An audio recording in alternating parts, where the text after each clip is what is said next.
Hi, Aaron here. Here to talk to you about high variation flooring. Now, high variation flooring is a wood or wood-looking style flooring, and it's the kind of style flooring you want if you want your flooring to make a statement. But installed incorrectly, it can make the wrong kind of statement. We're going to show you how to avoid this installation mishap with vinyl flooring specifically. Let's start with what you don't want to do. You don't want to install the floor by going one box at a time. With high variation flooring, you're going to have different colored planks and shades across your boxes.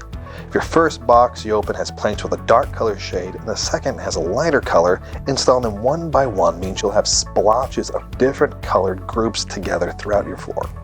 This likely isn't the bold design statement you want to make. This is why it's important to open several boxes at a time. Take the planks out, see the different color variations you have available.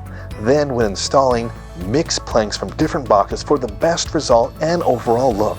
With high variation flooring, you want to avoid having two similar looking planks installed next to each other. Try to get a nice mix of colors going on. Opening all your boxes before starting the installation is a good practice with any type of flooring you purchase.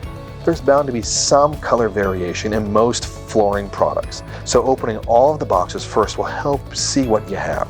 Then lay the planks out to see how the colors line up before securing them in. Lastly, if you're working with a professional installer, it's important to explain to them that your flooring has high variation and there will be multiple color shades throughout the boxes. You don't want to come home to find that they went box by box and gave you a leopard printed floor.